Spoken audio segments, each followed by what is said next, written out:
Welcome, guys. We'll be getting started in just a moment.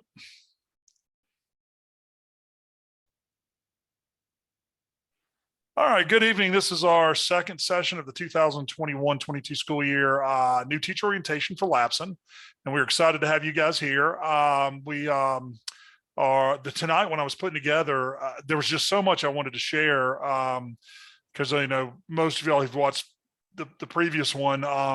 I did this for 30 years and learned all the tricks of the trade and all the hacks. And I do want to start off by telling you, day one, I didn't know anything. In fact, it's the first time I did a PowerPoint, it took me about 2 hours to make one slide, and I'd actually managed to use cuss words in other languages. It was a frustrating experience.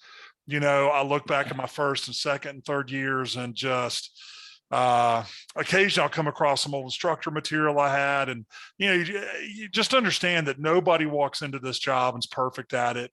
It is great now because with Lapson and some other professional groups, you guys can stand on the shoulders of previous instructors.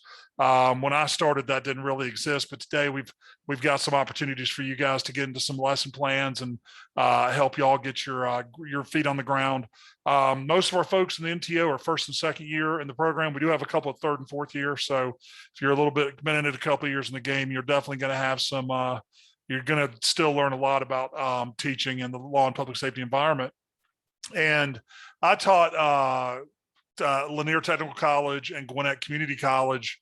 And I actually found that the skills that I used in the classroom in the high school translated extremely well to the technical and community college for a lot of reasons. So a lot of stuff I'm going to be sharing tonight will hopefully help all you guys. So I'm going to go ahead and share my screen. We're going to roll through. I put together a PowerPoint because it keeps me on track. I don't know about you guys, but I can easily get lost in the weeds. So hopefully, are you guys seeing the PowerPoint okay? Outstanding. So this is 101. And I'm going to try not to ramble too much. First of all, I want to let y'all know that you're a part of the NTO this year. You do get free membership for a year if your state is a member. If you're in North Carolina, great, you already have membership for free. But for those of you that aren't in the network, we have 10 states that are members. We have 12 states that are affiliate states. And for example, you guys are mentioning New York. New York's an affiliate state, but they're not a member yet. But if you're in North Carolina, South Carolina, Tennessee, Georgia, Kentucky, Kansas, Iowa, California, I missed somebody. Then you get your states joined, Missouri. And so you can join for free. So if you're in one of those states, shoot me an email and I'll make sure you get that code. But if you're not in one of our member states, that's fine because you're participating in NTO. We give you a free year. The passcode's NTO lowercase 2022. That link, lapson.org. You can go, it's pretty easy to figure out. You go to Lapson, you go to the store, choose membership, and you'll see individual membership down at the bottom. It's $25 a year normally. And when you go to check out, there's a little box that says coupon code, put in NTO 2022. I've got 10 coupons in there. So, because we have 9 people that have signed up for NTO. And I think one of them are North Carolina. So those just kind of 2 extra, but we've got some people coming in and you'll be able to join for a year and be able to get access to all the stuff I'm going to be talking about tonight. So that's kind of our special congratulations. Welcome to the insanity.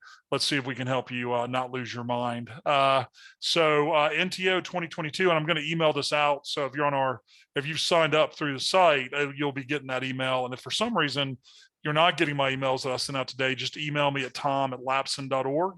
and tell me that you want to get on the NTO list, and I'll make sure we get y'all straightened out on that.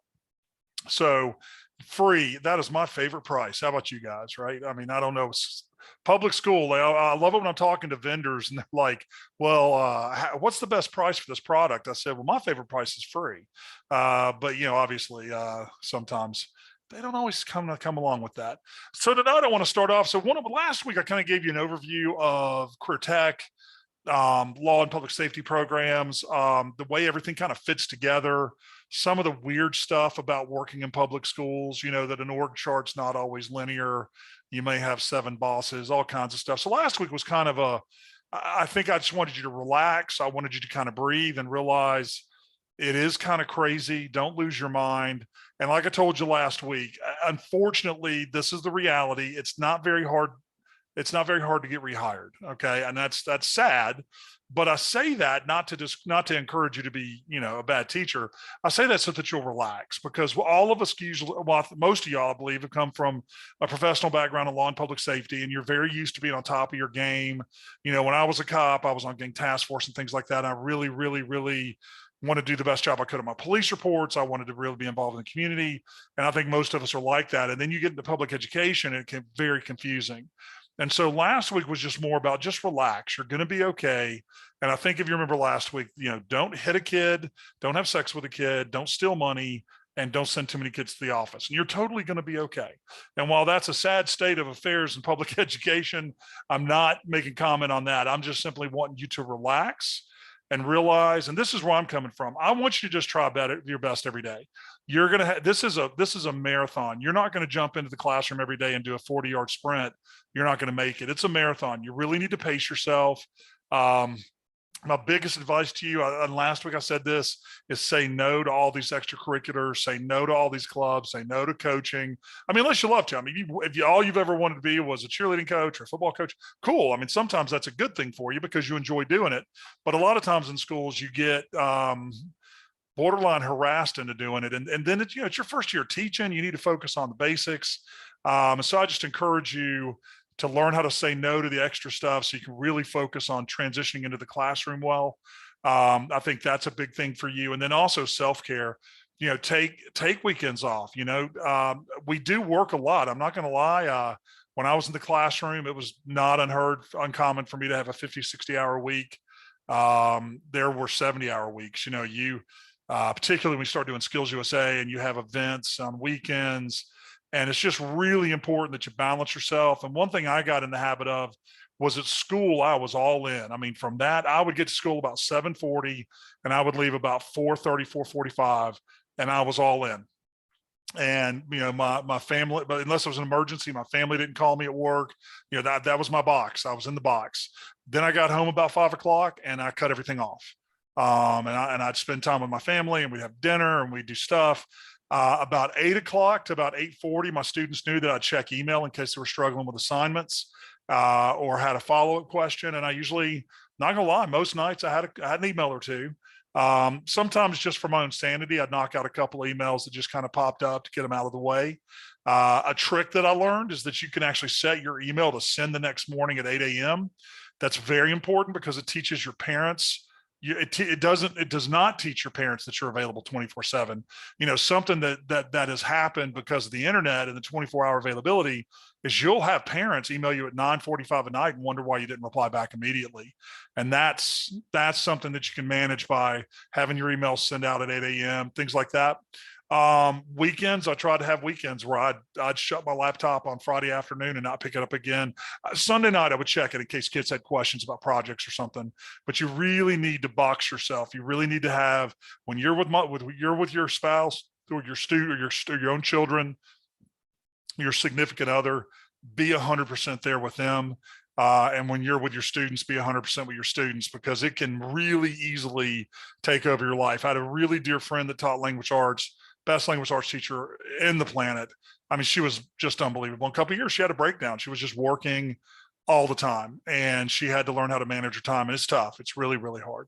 So anyway, today though, today's going to be kind of more me bouncing around on teaching philosophy, teaching hacks, general teaching concepts. I'm kind of going to be all over the place. But the more you get to know me, I'm all over the place anyway. But everything's kind of important. I was trying to figure out what I needed to put in tonight. If everything goes as planned, next week we're going to have Funderburk. She is unbelievable. She's like the goat of CTE education. And Lisa's going to come in and go over some, either next week or the fourth week. She's going to go over some really cool programs you can use in your classroom, tips and techniques, really kind of hacks. She's amazing. But tonight I'm going to try to give you some overview, give you some generalized ideas, just a way to kind of walk in. The first thing, and this is the most important thing, and this is something that over the years to me just became more and more and more and more of an anchor of what I did as a teacher: rigor, relationships, and relevance. These are the three things that everything you do, does it go back to these three strategies? And rigor, believe it or not, I never taught to the lowest common denominator. Um, I was at one point at a school that had a really high ESL population, which in Georgia, which in our state, that means English is second language. We had a huge at risk population. We had very high free and reduced lunch percentages. And I taught those classes as about as similar as I did when I was at my high income, middle class suburban school. The kids really responded favorably. They liked the kids liked challenge. They like that you believe that they can do well. I will tell you though, in those environments, you do have to circle back and do a lot more support material. But rigor, put the bar, nudge that bar high. The kids will generally meet it. And the kids respect you for it. I had a lot of students. So I taught, like I said, I was in 3 decades. And I had students go from everything from out of high school in the military, all the way to I have a student right now that's actually at Yale. I have a former student that's at Oxford. And I have a whole ton of students that went to community college in Georgia and schools, but all over the place. And the thing that I love about it is when they would come back to me and say, "You prepared me most for life," because I would explain to them, how to, we don't teach them how to take notes. We don't teach them how to chunk assignments and things like that. So you can have a rigorous course, but just make sure that you're supporting them at the same time. Relevance, that's a huge one too. The kids, they love war stories. And I think they're great because it gets the kids to understand the relevance of what you're talking about. I think relevance as far as to the community and as a whole, I particularly liked it when we redid our courses the first year here in Georgia. We had to teach across all of law and public safety, which I think now is pretty common across the country. And I liked that. Initially, I hated it. I'm not going to lie to you. When they first told me that, I was in Las Vegas at a national conference working on national curriculum. And I got a call from our program specialist from Georgia. And she said, "Yeah, they're making us rewrite the entire curriculum. We have 30 days. I've got a team working on intro. Can you finish up the forensics in the second year class?" And I said, "Well, what are they doing to intro?" She goes, "Oh, we have to teach everything." And I was like, that's just stupid. That's crazy. But you know what? Once I started teaching it, I really liked it. One thing I liked about it was that first year class was relevant to everybody. Everybody needs to know how to stop the bleed. Everybody needs to, we did CERT in our first year. We did a lot of good stuff. So it was a lot of fun because everything was relevant. That first year class, like everything we taught was applicable to all the kids. So that was a lot of fun. But I want to really hammer on the relationships. I mentioned this a little bit last week. Nothing's more powerful than, teachers aren't required to love their students or care about their students. Their teachers are expected to go in and teach, and that's it. And a lot of teachers are really sterile. I was not. I always joked. I was told the kids day one, "Hey, just realize I'm your weird uncle you didn't know you had, and we're gonna have a great time." And they'll joke about it. Yeah, literally the week before they all went back to college, I got to see a lot of my kids. I still see them. I still keep up with them. Because when you build that relationship, when you love a kid and you don't have to, that means a ton to that kid. And what I mean is just knowing that they got a new dog, knowing that they've got a little sister that they worry about, knowing their mom's sick in the hospital, little stuff, man, it makes a huge difference when you remember those things. And so relationships to me, I tended to anchor relationships. I spent a lot of time building them. And then it's really interesting. Once those kids know you care about them, they're going to give you back. They're going to really work hard. So to me, the anchor of the way that I taught was rigor, relevance, and relationships, and work through that as a way. So to me, that's the foundation of my teaching philosophy. This I just kind of threw in here because if you're starting now, if this is your desk or the desktop of your computer, yeah, we need to talk about this because what's funny is I'll see teachers and I'll go help them out. So let me show you how, and I'm not OCD. This comes from years of learning. If you don't know where your stuff is, that's a problem. And so over life, we were on, they allowed us to use Dropbox. Then they said we couldn't use Dropbox. They made us use the Google from the school system. And then they said we couldn't use the Google from the school system. We had to use Outlook or not, is it Outlook? Whatever Microsoft has. So whatever they make you use, but what I also do is I still synchronize whatever the county was making me use to my own, because the county was notorious for pulling the plug on things. So when you come to my files, when I was a teacher, you'll see Cambridge, that was my high school. You'll see that at number 1, that's my first year class, Introduction to Law, Public Safety, Correction, Security.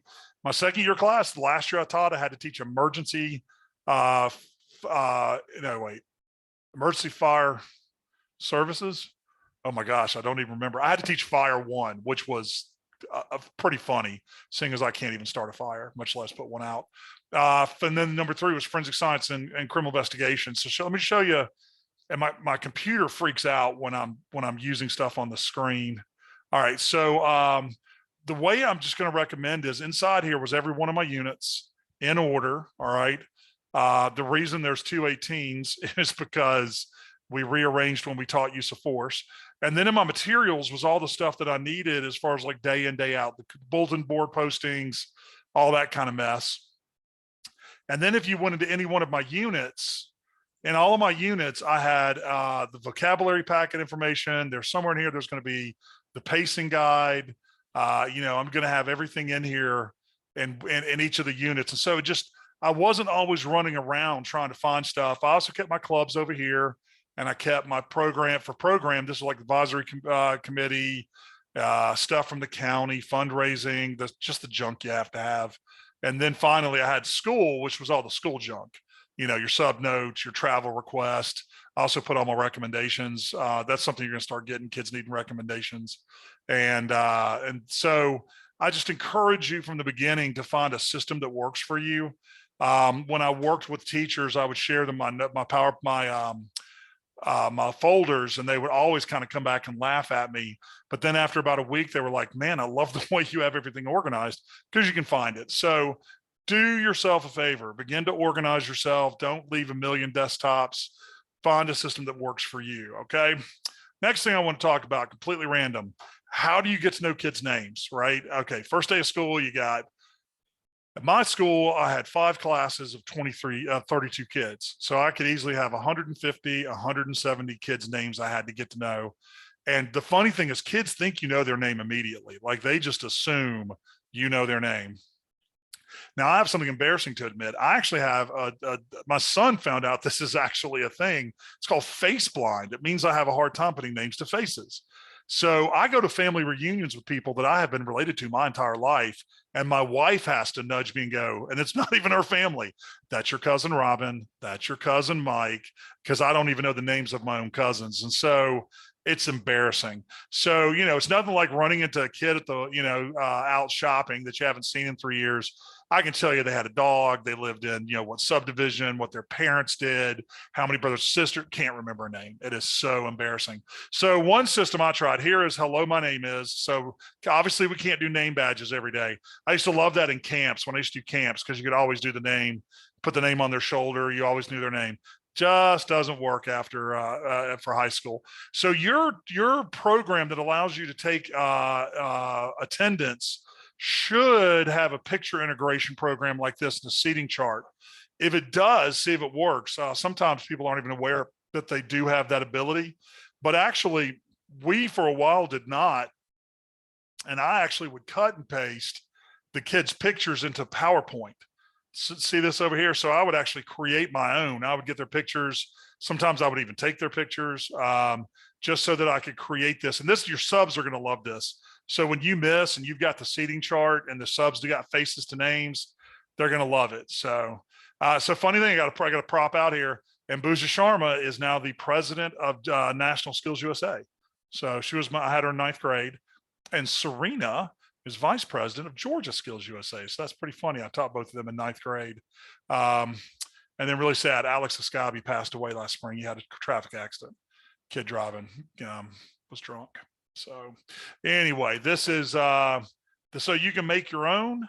If the program that you use, you can print it out. But I had 2 or 3 copies all over the room. My cheat sheet. If the kid went by a different name, I'd write it down in there, and then I would be able to print this and reprint this and reprint this. Really funny. This was one of my last classes I taught. And there is Eze Ananuju. Came here from Nigeria. He wanted to go to Vanderbilt, and he and I worked for 4 years to get that boy into Vanderbilt, and he got in. He emailed me this summer. So he's going to go on to be Something amazing. He's a neat kid. And then, oh, so you'd be so lucky. I got Jack Hacker right here. Guess what Jack's dad's name is? Chris Hacker. He's the senior supervising agent of the FBI Atlanta office. So whenever I wanted something from the Atlanta field office, I would just call Jack's dad. It was awesome. I'm not going to lie. So anyway, now over here, and I can email you all this. This is a name tent. I don't know if you can see that, but this would be folded. And what I would do is on the first or second day of school, I get the kids' names. I would type their names in and print these out on heavy board paper. I think it's called like 70-pound or 100-pound paper. You can get it at Office Depot for like $8 or $10 for about 300 of them. I use the crap out of that stuff. I mean, but this is name tents. And so what I would do is I would print these out with their names on it, and then they would fold them the next day, and then they would put them on their desk, and they were required to have them out every day. And they were required, oh, sorry about that. They were required to have them out for me, for subs, for guest speakers. My guest speakers loved to be able to call the kids by their names. Administrators would come in the room. They loved it because they could see the kids' names and call them by name. The question mark here on the end, what I did was instead of kids raising their hands, they would flip their name tent up. So if the name tent was on its side and the question mark was up, that meant they had a question. So the kid didn't sit there for 20 minutes and do nothing while they had their hands in the air. And then if they had the exclamation point up, that was telling me they had a serious problem. Like that was usually we're using computers and one of their programs wouldn't work. So the exclamation point was, I have an issue. The question was, I have a question. And I got them in the habit of using these, and it went really well for asking questions in class. And the kids also use this as their bathroom pass. So as they left, I had a date stamp and we'd stamp it. They got 3 stamps for free, but they left it on my desk. And then that way, if we had an emergency drill, I looked on my desk and if there's 2 name tents on the desk, I knew who was missing. So I was able to instantly account for every kid in my classroom. If you want to ask me more questions about it later, I can. You can ignore the sub. That's actually my company. I do consulting, or I used to. So what we would also do with my kids, you might be wondering what all this other stuff is, was I would have them write down their passwords and their ID to their school programs, because nobody cares about them. They all have date of birth or whatever. But that way I didn't have kids call, every time we used a computer program, what's my number? Also down there was their period in case they left on the floor, I could figure out who they were. We had seat numbers. They had their seat number. We had now our school is 1 device per kid. Back then we had classroom sets. And so that laptop and desktop was their assigned number. The VAK there in the middle of you, we'll talk more about VAK, individual, interpersonal, and group. And then up here is the kinesthetic, the Gardner 7 intelligences. So over the course of the first year, my students would learn about themselves and enter it on their name tent. And when I walked up to their name tent, for example, real quick, visual means they learn visually better. Auditory means they learn auditorily better. And kinesthetic means they learn better with their hands. So if I walked up, I could look at their name tent and I saw that they were, a 19 auditory, I knew I could just sit there and talk to them through what they were trying to ask their questions about with no trouble. If I looked on there and they were a 19 visual, then I knew I needed to show them on the paper and use visual descriptors. And if they were kinesthetic, we just, I don't know, get up and walk around the room now, but I'd have them touch things. And so that kind of helped me as a teacher as well. So we're going to go over that another time, but this is the name tent that I use with my kids. I'd spend a quick afternoon, about 30 minutes, get these things out. Kids got them out the next day. They loved them. My upperclassmen, a lot harder to get them to use them because they're 3rd-year students, but I still made them. So anyway, there's a tip of the trick of the trade. Now I'm going to totally change gears. We're going to talk about ways kids learn. And I want to start here because I want to help you understand the way that the human brain works. I did not have a class on this until I was about 17 years into teaching. And you would think this is the first thing we teach, which is why I'm doing it the second week of NTO. If I ask you to look at this picture, okay, what is that? We got no idea, right? No idea. Now, what do you think it is? Well, some of you might have a reference point because you might be thinking, oh, wait, that looks something that I'm familiar with. Because as people begin to imprint, they begin to see things that are, imagine that, imprinted in their brain. Well, now it's starting to look pretty clear. If you're from the South, or the North, baseball's huge on the East Coast, right? You're going to know baseball, right? And sure enough, it's baseball. That's imprinting. Every time someone reads something, writes something, says a definition, reads your PowerPoint, hears you lecture, you are imprinting into their memory. Have you ever had something happen where you crammed for a test, you made a 95 on it, and then you saw that material like even 3 months later and you didn't remember any of it? I mean, there was absolutely, and that's because that's our brain's not designed to cram information. I don't know where we picked up this idea of these comprehensive final exams, because that's just not the way the brain's structured and designed. It's designed to acquire information in a very different way. And and primarily it's through imprinting, and we're going to talk more about it. And the great thing about imprinting is that even when you end up with something like, what's this? And you're like, oh, this is baseball again. Well, it ends up not being baseball, but it's very similar. You're able to transfer very quickly.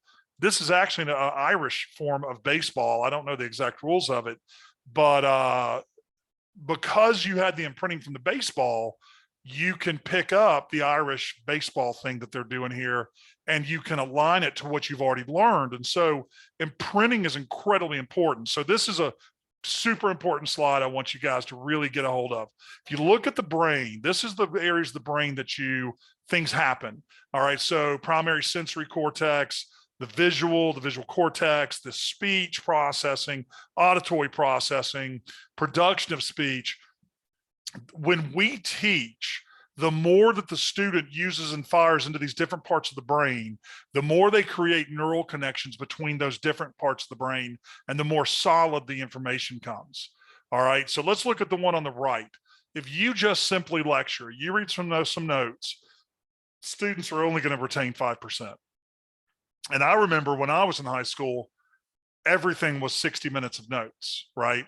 And that would explain why, at least I can say that's why I didn't do well in high school, right? If you read something, it's about 10%. But look at audio visual, look at like a PowerPoint. When you're lecturing and they're having to read and there's visual images, look how much higher the retention is. Okay, now look at the left of the slide.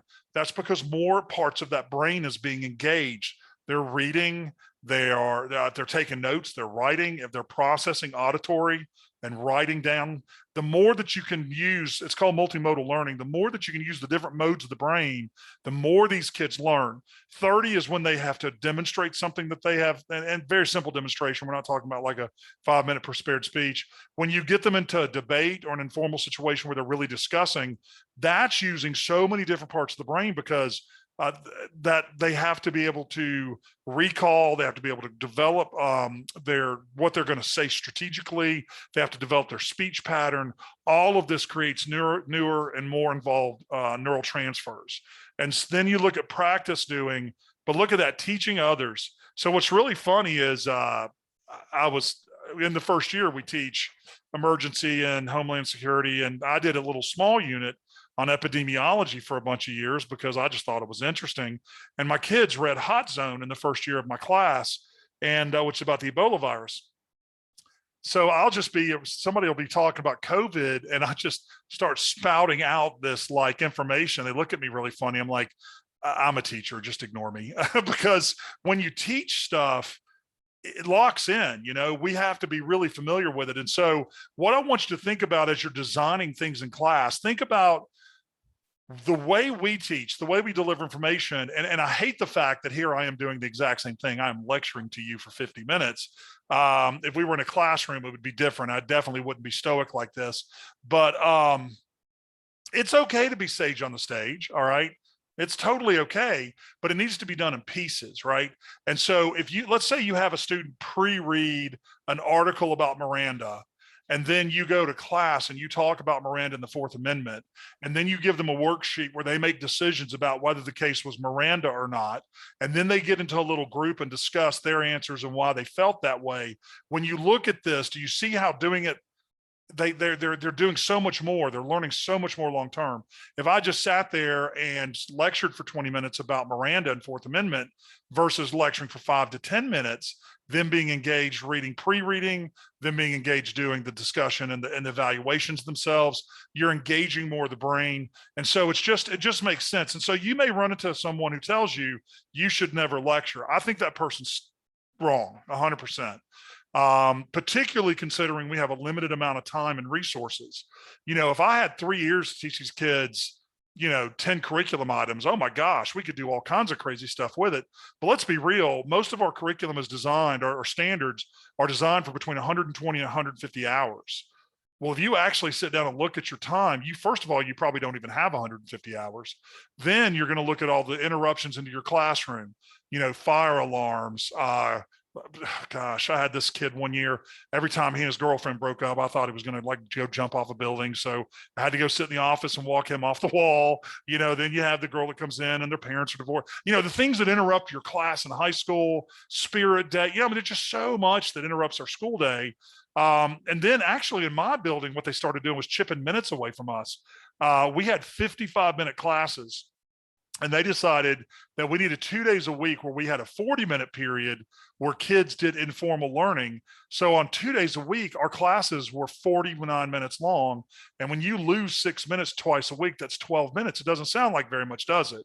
But you multiply 12 minutes over a school year, and you just lost, 6 school days. And we would get chipped everywhere. AP testing, that was 2-3 weeks wasted, so I wish we had a kind of time, but so when someone tells you that lecture is outdated, you should drop it. I disagree.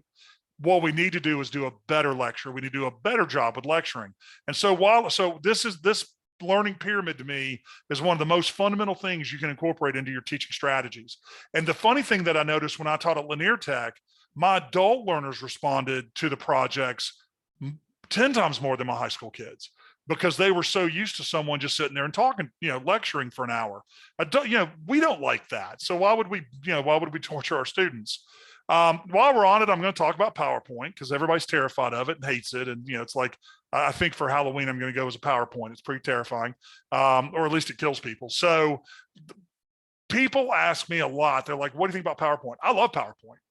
I think PowerPoint's fantastic because it keeps me on track, keeps me, the instructor, on pace, and keeps me on point so that I'm not, going down rabbit holes. But there's a lot of bad PowerPoint out there. There's a guy, I forget his name, Ron something, that came up with this 10-20-30. He says that you should never have more than 10 slides over the course of 20 minutes, and there should never be smaller than a 30 font. I've also heard that there shouldn't be more than about 30 words on a slide. I don't know if that's true, but I think the 10-20-30 rule is a great rule. So earlier I mentioned this, but I want to make sure I point this out. How long can a person pay attention? And the answer is their age plus 5. Okay. So if you're teaching ninth graders, they're 14 years old, they can handle about 19 minutes of the same activity before you lose them all. Now be aware, if you've got an ADHD kid like me, you lost me at 4 minutes. All right. So, unless you're tap dancing, right? Teenage boys as a whole, you got a 15-year-old boy in your room. He's thinking about food, sex, and then he's paying attention for 30 seconds, maybe, of what you're saying. So unless you're a ham sandwich, you're not going to get a boy's attention very much, right? You got to really tap dance to get that attention. And I don't know if it gets any better in college. But so it's extremely important with high school kids that we are. And then you got to factor in, on a side note, that this is the social media generation, right? So they're not used to more than 140, letters and a Twitter feed. So I think the 10-20-30 font is a good point. And while we're on PowerPoint, I want to talk about a couple of things. Never read the slide to people. I love it when somebody puts a slide up there. There's like 150 words, and then they read every word to you. That's making people assume they can't read. Or something. I don't know. I don't know why people do that. And then don't be one of those people that has all the crazy animations and sounds, and, slide transfers are cool. Drop downs of bullets are cool. But, I remember when the laser, the little, I don't know if you guys were, on PowerPoint around 2000, everybody had those annoying flyover aircraft, radar pings. It was a nightmare. Don't use hard to read text like this. The red does okay with the shadow. And then notice when I showed you the whole slide, have you ever noticed what people do when you show them a whole slide? They scan through it, they think they know it, and they stop paying attention. Okay. Kids are notorious for that. So notice I'm going to do the always. All right. Record your audio. Always, like I'm recording this in a Zoom. If you're in class, there's a number of programs that allow you to record while you lecture. There's just a dozen different ways to do that, including it'll record to your PowerPoint. The reason I always did that was because you have students that are absent. Okay. And then also because you have students that want to go back and review it for the material. So always record your audio. Always incorporate graphics and visuals. I'm a firm believer in beautiful PowerPoint. I mean, I just think you got to really make it look good. All right. And then incorporate assessment. So as you're going through your, and I'm going to show you a PowerPoint in a minute and you'll see what I'm talking about. Here's my last point is make it beautiful. So let me show you a PowerPoint. Now, first of all, don't be intimidated by this PowerPoint. This is a PowerPoint that I did. First time I wrote this was in 2011. One thing I probably need to explain to you as a new teacher, that when you're developing new content from scratch, okay, so assuming you don't really have existing material, it takes about 3 hours to create an hour of content in class. It is a ton of work.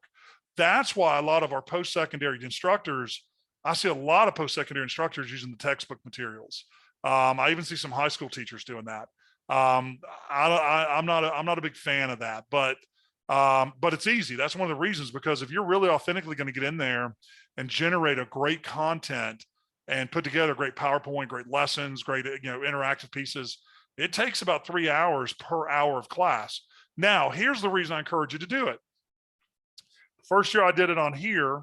The next year I maybe did an hour and a half per hour of class. The last year I had taught this PowerPoint. Now, every time I taught this PowerPoint, I improved it. So every time I would go back and fix it. But the last time I taught this PowerPoint, I'd opened it the day before just to make sure I knew what was going on.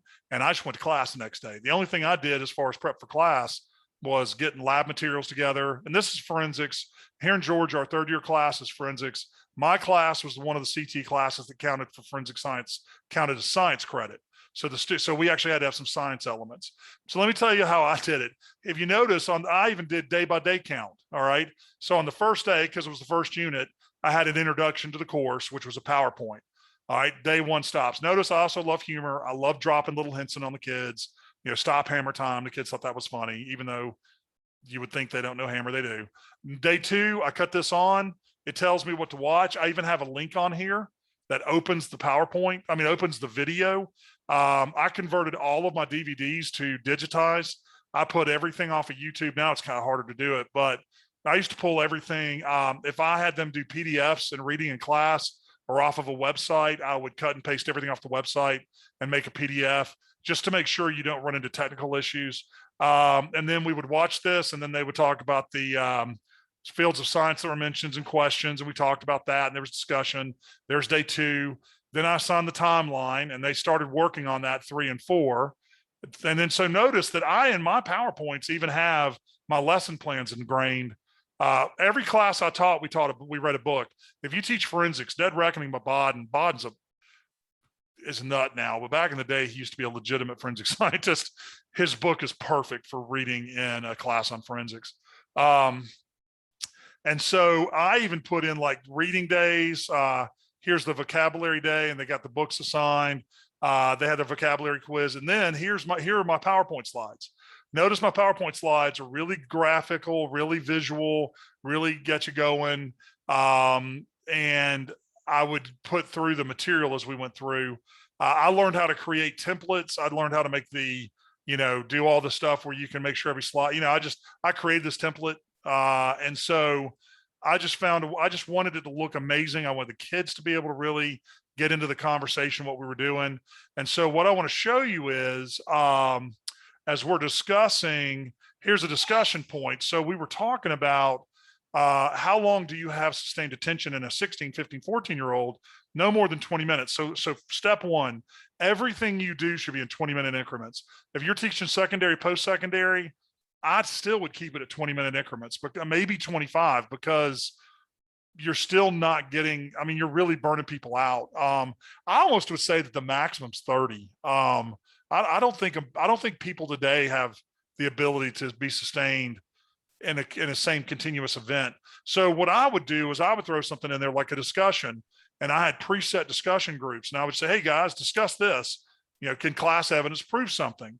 And the kids would get in their little table groups, and they would discuss it for about 2 minutes, and then we would come back on, and we would discuss another issue. Now, then I would do a lot of activities in class that were, again, using the material they just learned. So we were talking about the importance of class evidence. And what I did was I gave them a scenario. Then we talked about how the numbers worked out, and they worked this out in their groups. And then we were able to talk about the class evidence. And here's another assessment. I would put assessment throughout my presentations. Even if I was doing a verbal lecture, I would still, you can do a thumbs up, thumbs down thing with kids, right? You can say, you don't have to have these really fancy student response systems. I know those are really cool and they're really fun. I've actually seen a number of them now that are on cell phones the kids can download and do. Those are great, but you can do just something as simple as, do you think class evidence is the most important evidence? Thumbs up, thumbs down. Now, I'm going to talk about more about assessment later, but just understand that assessment, one, I'm keeping their attention. Two, they know I'm doing this assessment throughout.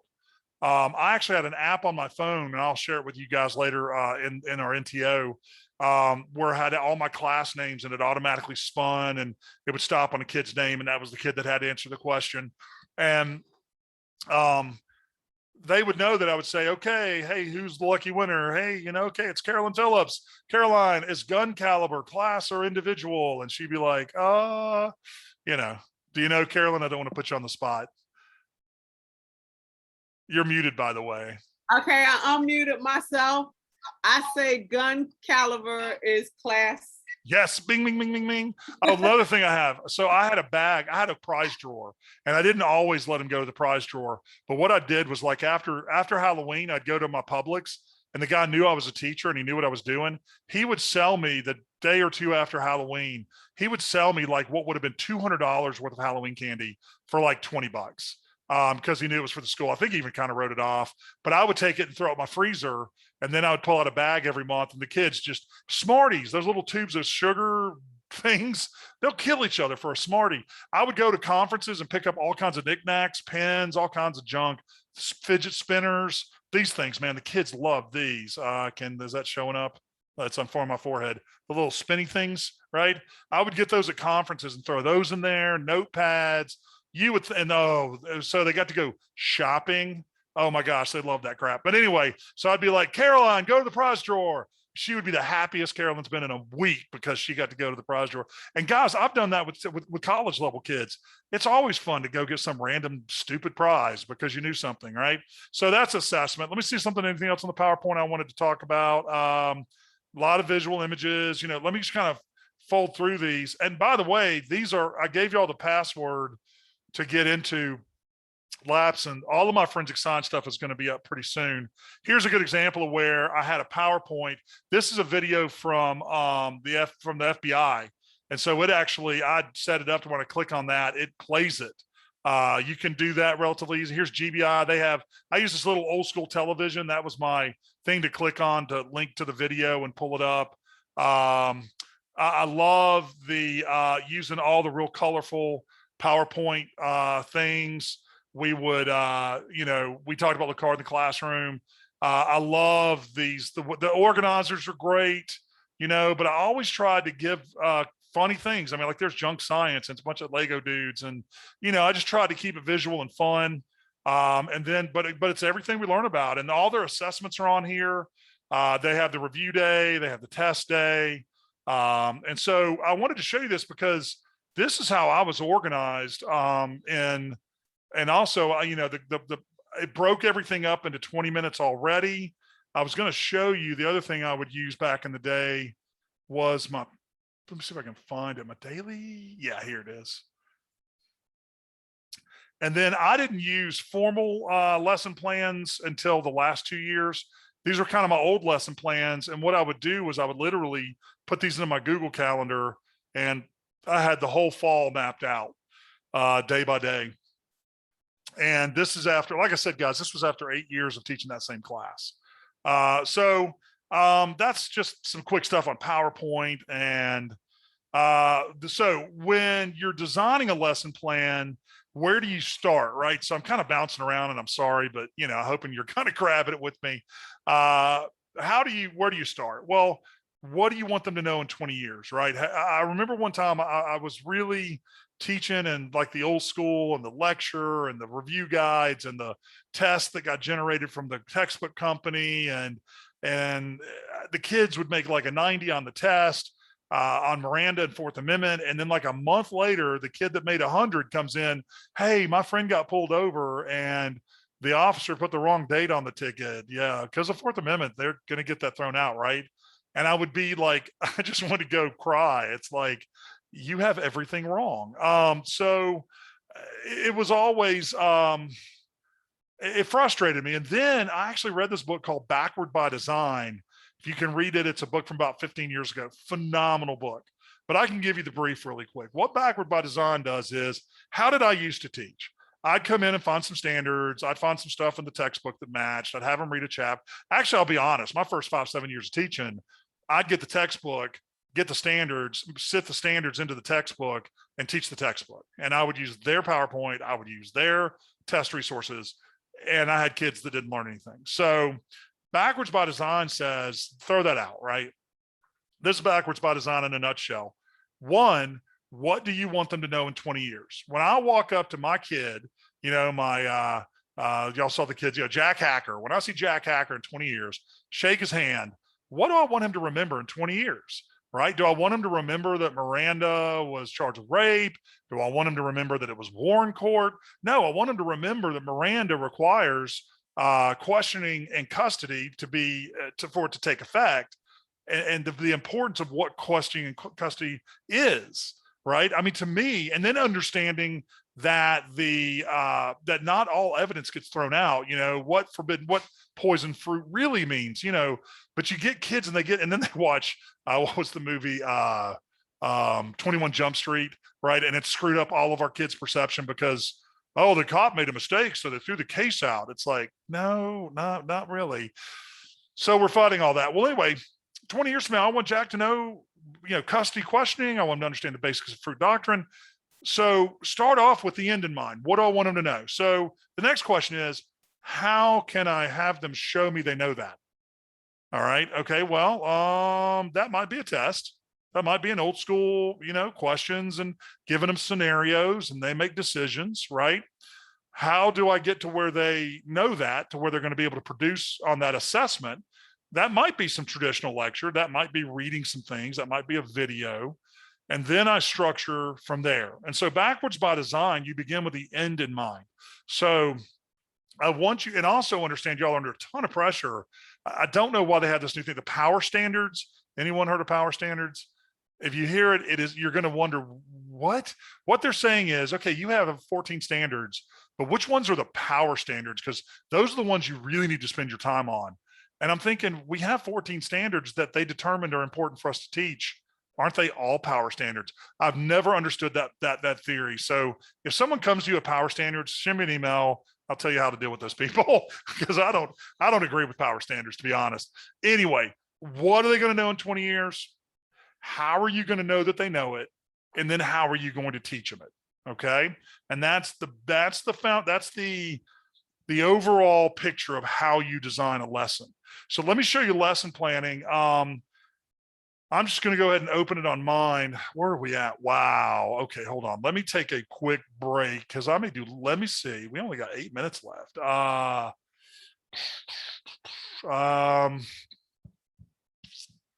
Yeah, let me jump over to reflective teaching. And I knew this was going to happen to me because there's so much to teach you guys. And I hope you're picking up pieces. Because one thing I want to talk about on lesson plans next, I'll talk about them when I get y'all again. Let me talk about reflective teaching, because to me, I wish I'd learned this my first year.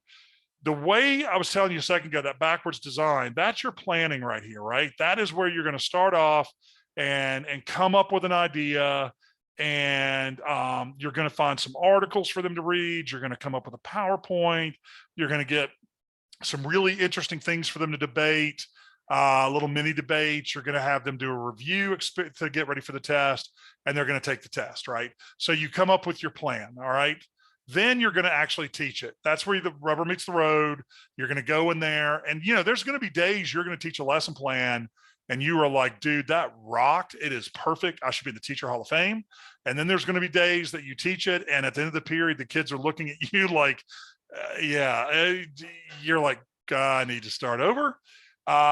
Then you're going to have the evaluation. Now, the evaluation is going to be usually their test.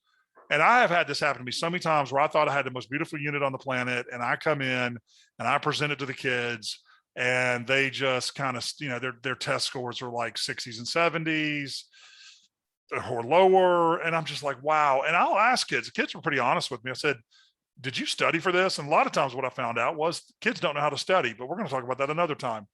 Go in and try to find out what went wrong, right? Because if you did a pretty good job, remember I told you about imprinting and using the different parts of the brain. And if you're doing that correctly, they should absorb enough to do okay on the evaluation. Okay. Even without like, spending 6 hours studying for a test, but figure that out, start analyzing it, then sit around and really think, what did they respond to? What were they flat with? What were moments that I thought they got and they didn't? And then you're going to improve that plan. So with me in a unit of study, I would start off on let's say I was doing a 10-day unit of study. On the Friday before the Friday, I would go ahead and get all my copying done. I would already kind of look through the materials, make sure the links worked, make sure everything was ready to go on Monday. On the Monday, we always started with vocabulary. The kids knew that, and I'll talk about vocabulary another time because it's extremely important to talk about vocabulary. We would come into the unit. I always had some kind of media. It might have been a YouTube video of a police officer in action, might have been a good documentary. There are some good documentaries out there. We got some good discussions. We did the PowerPoints, and I would go through my process. And every day I would sit down at the end of and I was really lucky. I got my classes back to back, and I would sit down at the end of the second or third class and think, to go well, what didn't go, and then I would take notes to myself. And then after the evaluation piece, which was usually, let's say, on the 10th day, I would actually spend some time that weekend going through what items they missed. If you're doing digital testing, it's not hard. Like Google, you can use Google Forms to do tests, and you can do item analysis and see like which ones the kids did poorly on. You'll find out sometimes you word things badly. One thing I had a problem with, particularly after I got my PhD, all a PhD is a thesaurus, right? The only thing between you and me is I know I have a thesaurus that's better than yours, and that's it. And I was crazy enough. It's a battle of persistence. And I found out that after my PhD, I was using really, really too big of words. So go back and read the thing. What did I use? Language that was maybe too high level? And sometimes you'll find out your question. I've gone back and read a question and went, that question needs to be taken outside and shot. What in the heck was I thinking? It doesn't make any sense. You'll go in and find you did a double negative, where, you said, which of these should you not do? Well, that's a terrible way to ask questions. We'll talk about that another time. Well, anyway, I'll go through and really look at how I can improve. And then I'll sit down over that weekend. If it's a new unit, I'll spend a lot of time going back and fixing things and improving things. I leave a lot of notes to myself to the next time I teach it. Then the next year when I teach that unit, I go through the cycle again. And so that forensics PowerPoint that I showed you, that was after 8 years of this process and me teaching that class 24, 26 times. And I'll tell you what, I had a kick-ass forensic science class. I'm not going to lie, man. I had kids that had never done well in science or math doing fluid dynamics and blood spatter lab. I had kids that were, understanding Newton's 3 laws of physics. I mean, I was really proud of the product that I had produced, but it was because I used this model right here of reflective teaching. Always take notes. That's why this is on the side. I was always writing, even I'd jot down, like in the middle of class, I would realize, man, I need to fix that PowerPoint slide. I would go over real quick while the kids were discussing something to write a Post-it note and stick it on my computer, fix slide 21, because I wanted to make sure that I improved it every time. My introduction class, I taught it. I got really lucky. I got a teacher to co-teach with me, and Tim taught it. We taught it over about 8 years, 5 times a day. So think about how crafted that is. So if this is your first year teaching or your first year teaching a course, you're going to have a tough time. Start off by Googling lesson plans for teaching Miranda. There's a ton of stuff out there. That's really cool. That wasn't there when I was starting. We've got a ton of stuff on Lapson. And so you can go on and find stuff. Texas has a whole bunch of stuff online. California has a whole bunch of stuff online. And you just go find what other people are doing. Use their PowerPoint the first year. It's nothing wrong with that at all. And then start crafting your own and start adding your own flavor. Particularly last week, I learned that Carolyn has been involved in investigations for quite some time. She would definitely craft a Fourth Amendment section totally different than me. And in fact, hers would be better because she would have really cool stories. So, you know, you got to think of where your strengths are and then also your weaknesses. Because let's say you're in an area that you're not strongest in.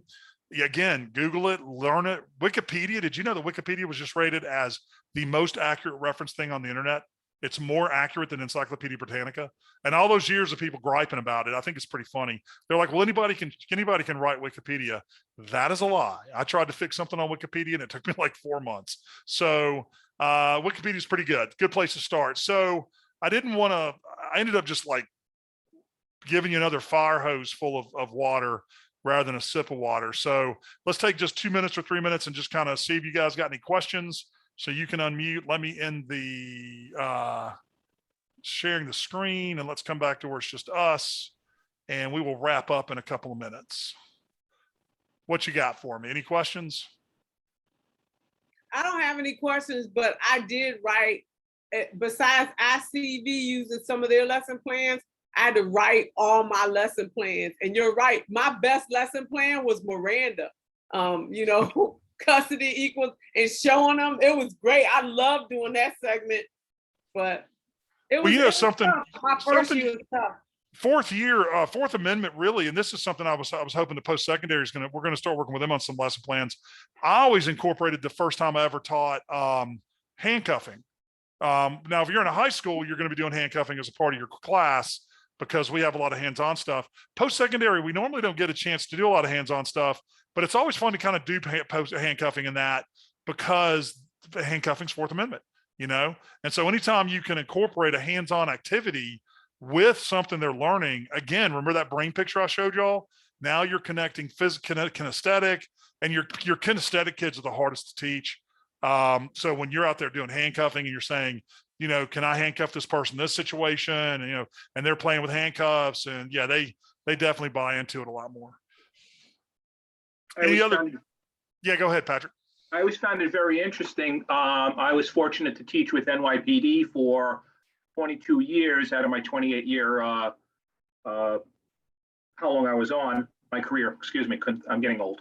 But I always found when we were coming from the academy proper to the range, and something that I saw across the board is that people would concentrate more on searches than seizures when cops seize people more than they search them. Absolutely. So they would always want to search into a unlawful arrest, was an illegal search, when they don't understand that handcuffing a person, stopping a person, pulling a person over, all of these are seizures. And it's just that tiny little thing that they do that, and all of a sudden their minds are blown. It just opens up so much more for them. Yeah, scenario based is great with that too. You know, I'm hoping down the road we're lapsing's growing really fast, and unfortunately the money's not there yet, but it will be. We want to do some scenario videos where we can set up some videos you can show in class, and it's like, do you have a reason to search this person? And give them like the conditions and really give them some situations where they can think through. And we also want to do that with some communication pieces as well. Yeah, because Patrick, I remember when I went to Academy in 91, we did a 1-2 hour class on communication, but I was on the range for 7 days. I never shot somebody, but I talked to somebody every day as a cop. Oh, absolutely. Yeah. Daniel, you got anything to comment? Tom, thank you very much. It was very informative. I appreciate you and all you're doing. And I think this is a great resource. I haven't heard of this lapsing organization. I'm really going to sign on, and I'm hoping I can use some great resources. I appreciate it very much. We're just now starting to get into the post-secondary folks, and we're just now starting to get in New York. I don't know why it's taken us so long to get back to New York.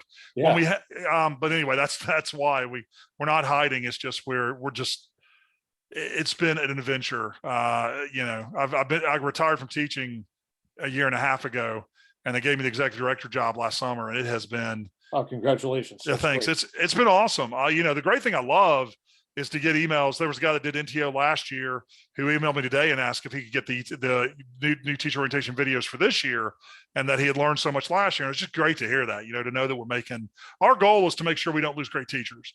We want to make sure great teachers stay in the classroom and get to be better teachers, because our communities are demanding higher quality law and public safety folks. Absolutely. And we want them to be safe, and we want to make sure they have long, happy careers. And and so this is, we're pretty excited about what we're doing. So I hope to see you guys in our future NTOs. We will have this, if you want to email me to get on the NTO mail list, that I can do that. Also, if you go on to Lapson and you go to resources, I think it's events and publications. That's where you can link to the NTO page. And that's where last week's video is. This week's video will be on there tomorrow. And look forward to seeing you guys next week. We'll have Lisa either next week or the fourth week, but she's going to go over some really cool things you can do in the classroom with technology. I think she's going to go over Flipgrid. I don't know. Has anybody, if y'all use Flipgrid, have you ever heard of it? A little bit, I've heard of it. Yeah. Yeah, it's pretty cool what you can do with it. So we will, well, I've hit 8 o'clock. Oh, I'm past 8. Appreciate you guys. Have a great week. Thank you. I appreciate you. Thank you. Thank you, sir. Thank you so much. Have a good one. Dan, I'll talk to you tomorrow.